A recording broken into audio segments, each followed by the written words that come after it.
Hello दोस्तों, अगर आप कर रहे हैं पैट की तैयारी तो ये है आपके लिए सबसे उचित प्लेटफॉर्म। मैं हूं रिंकेश जैन, तो स्वागत करता हूं आपके अपने चैनल नौकरी प्लस क्लासेस पर। तो आज से मैं आपको पॉलिटी कराने वाला हूं। ठीक है, तो स्टार्ट करते हैं पॉलिटी। अगर आप मेरे चैनल पर नए हैं तो प्लीज़ मेरे चैनल को सब्सक्राइब करें, लाइक करें, शेयर करें। ठीक है, क्योंकि मैं बड़ी मेहनत से आपके लिए कंटेंट तैयार करके लेकर आ रहा हूँ। तो स्टार्ट करते हैं संविधान को। संविधान की डेफिनेशन तैयार करते हैं। क्या है संविधान की डेफिनेशन? तो संविधान नियमों उपनियमों का एक ऐसा लिखित दस्तावेज होता है जिसके अनुसार सरकार का संचालन किया जाता है। इसके अनुसार क्या होता है? सरकार का संचालन होता है। यानी कि सरकार जो कार्य करती है वो संविधान के दायरे में रहकर ही सरकार काम करती है। तो इसके अलावा संविधान का महत्व देख लेते हैं। क्या है संविधान के महत्व?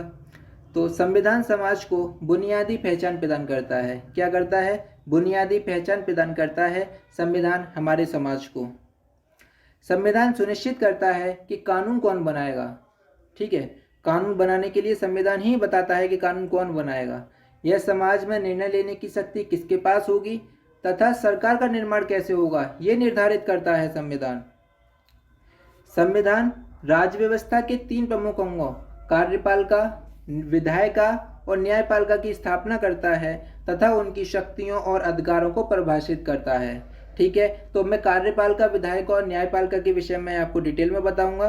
ठीक है, आगे चलते हैं। कुल मिला के हम कह सकते हैं कि संविधान एक आईना है जिसमें उस देश के भूत, वर्तमान और भविष्य की झलक मिलती है। ठीक, आगे चलते हैं। तो हमारे देश के आज़ाद होने से पहले ब्रिटिश ने हमारे देश पर शासन किया था, जो आपको पता है। ठीक है, तो ब्रिटिश ने शासन किया होगा हमारे देश पर, तो उन्होंने भी कुछ संविधान बनाए होंगे, कुछ नियम बनाए, कुछ एक्ट बनाए होंगे। तो उन एक्टों का हमारे देश पर, हमारे देश के संविधान पर काफ़ी गहरा प्रभाव पड़ा है। और हमने उनके एक्टों को, उनके संविधान को दो भागों में डिवाइड किया है। एक किया है कंपनी का शासन 1757 ईस्वी से 1858 ईस्वी तक, यानी कि सिपाही विद्रोह तक। 1857 ईस्वी का सिपाही विद्रोह हुआ था भारत में, वहाँ तक कंपनी ने शासन किया था। इसके बाद हमारा भारत का शासन सीधे सम्राट के हाथों में चला गया, यानी कि इंग्लैंड की महारानी के हाथों में चला गया था सीधा शासन, भारत का सीधा शासन। तो हमने इस तरह से दो भागों में डिवाइड किया है। तो कंपनी के शासन के तहत कुछ एक्ट आए और कुछ एक्ट सम्राट के शासन के तहत आए, वो हम पढ़ेंगे। और आज जो मैं इस वीडियो में बताने वाला हूँ वो मैं केवल कंपनी के शासन के एक्ट बताने वाला हूँ। अगली वीडियो में मैं आपको सम्राट के शासन के बारे में कुछ एक्ट बताऊँगा। ठीक है, तो स्टार्ट करते हैं। कंपनी का शासन 1757 ईस्वी 1858 ईस्वी तक रहा था।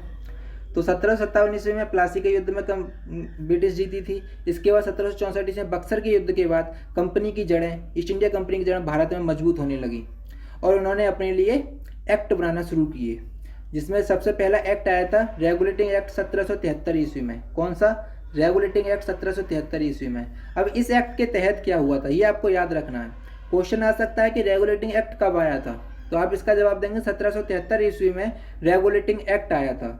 ठीक है, तो इस एक्ट के तहत क्या हुआ था वो मैं भी आपको बताता हूँ। इस एक्ट के अंतर्गत बम्बई तथा मद्रास प्रेसिडेंसी को कलकत्ता प्रेसिडेंसी के अधीन कर दिया गया।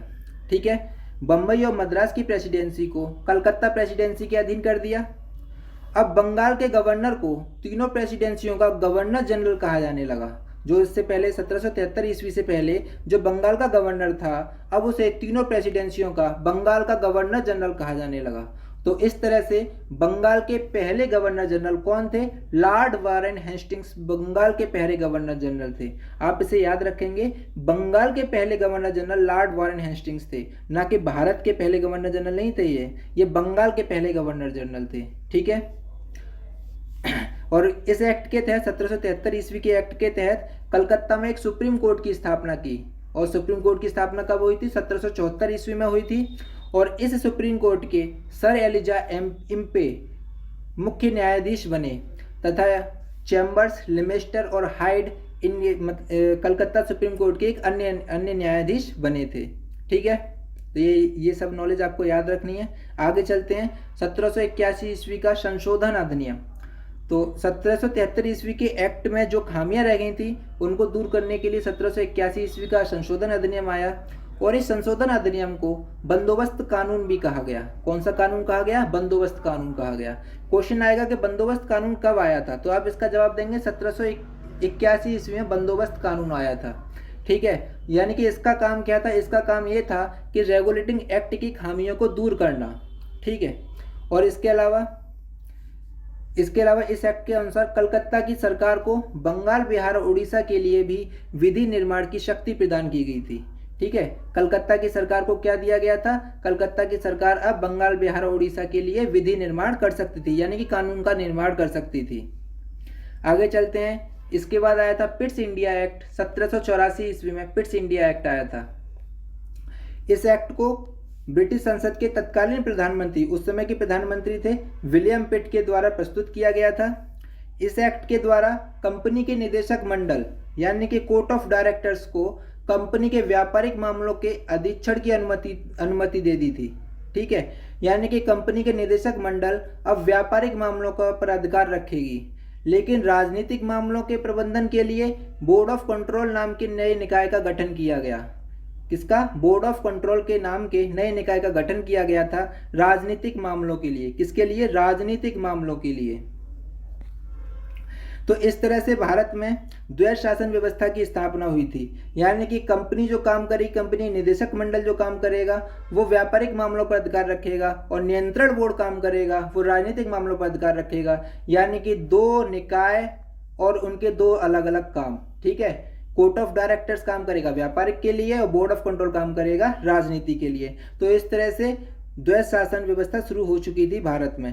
तो और आगे चलते हैं। चार्टर कानून 1793 ईस्वी में चार्टर कानून आया था।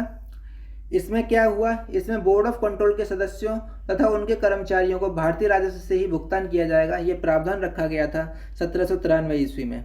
ठीक है, तो 1793 ईस्वी के चार्टर कानून के तहत ये कहा गया कि बोर्ड ऑफ कंट्रोल के सदस्यों तथा उनके कर्मचारियों को भारतीय राजस्व से ही भुगतान किया जाएगा।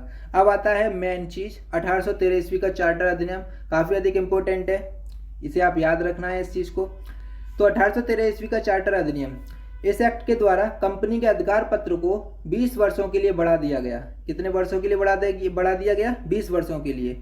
और कंपनी का भारत के साथ व्यापार करने के एकाधिकार को समाप्त कर दिया गया, यानी कि अब केवल कंपनी ही भारत के साथ व्यापार नहीं कर सकती थी, अब ब्रिटिश का कोई भी नागरिक आकर भारत के साथ व्यापार कर सकता था। और 1813 ईस्वी से पहले क्या था? केवल ईस्ट इंडिया कंपनी के व्यक्ति ही भारत के साथ व्यापार कर सकते थे, ब्रिटिश का कोई और नागरिक भारत के साथ व्यापार नहीं कर सकता था। लेकिन 1813 ईस्वी का चार्टर एक्ट आया, इसने कह दिया कि अब कंपनी का एकाधिकार पत्र को हम समाप्त करते हैं, अब भारत के साथ कोई भी ब्रिटिश का नागरिक आकर व्यापार कर सकता है। लेकिन फिर भी इन्होंने 20 वर्षों के लिए अधिकार पत्र को बढ़ाया, और इस अधिकार पत्र को केवल और केवल चीन के साथ व्यापार करने के लिए और चाय के व्यापार करने के लिए इस एकाधिकार को रखा गया था कंपनी के लिए। ठीक है, तो ये 20 वर्षों के लिए एकाधिकार को जो बढ़ाया गया था वो किसके लिए बढ़ाया गया था? केवल चीन के साथ व्यापार करने के लिए और चाय का व्यापार करने के लिए बढ़ाया गया था। ठीक है, समझ आ रहा है ना आपको? ठीक, आगे चलते हैं। और 1813 ईस्वी के इस एक्ट के तहत ईसाई मिशनरियों को भारत में धर्म प्रचार करने की अनुमति दी गई थी। ठीक है, तो 1813 ईस्वी के तहत ही भारत में धर्म प्रचार करने की अनुमति दी गई थी, ईसाई धर्म प्रचार करने की अनुमति दी गई थी। आगे चलते हैं। 1833 ईस्वी का चार्टर अधिनियम, इस अधिनियम में क्या हुआ? बंगाल के गवर्नर जनरल को भारत का गवर्नर जनरल कहा जाने लगा। जो बंगाल का गवर्नर जनरल था उसको भारत का गवर्नर जनरल कहा जाने लगा, और इस तरह से भारत का पहला गवर्नर जनरल कौन बना?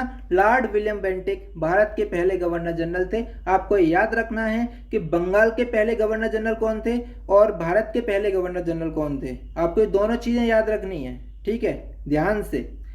बंगाल का गवर्नर जनरल में लॉर्ड विलियम बेंटिक नहीं लिखे आना। ठीक है, तो चलते हैं आगे। इस अधिनियम के द्वारा कंपनी के व्यापारिक अधिकार को पूरी तरह से समाप्त कर दिया गया, यानी कि जो 20 वर्षों का अधिकार और बढ़ा दिया गया था तो चीन के साथ अब चाय के व्यापार करने के लिए, तो उसको बिल्कुल खत्म कर दिया गया। अब कोई भी व्यक्ति, अब ब्रिटिश का कोई भी व्यक्ति चाय का व्यापार कर सकता था, चीन के साथ व्यापार कर सकता था, और भारत के साथ के एकाधिकार का तो उन्होंने पहले ही खत्म कर दिया था, यानी कि अब कोई भी ब्रिटिश का नागरिक आकर भारत के कोई सा भी व्यापार कर सकता था। अब केवल ईस्ट इंडिया कंपनी के पास अधिकार नहीं रह गया था। इसके बाद 1853 ईस्वी का चार्टर अधिनियम आया। इस एक्ट के तहत क्या हुआ? गवर्नर जनरल की परिषद जो 6 सदस्यीय थी उसके विधायी तथा प्रशासनिक कार्यों को अलग कर दिया और 6 नए सदस्यों की वृद्धि की गई, जिससे विधान परिषद में कुल सदस्यों की संख्या 12 हो गई थी।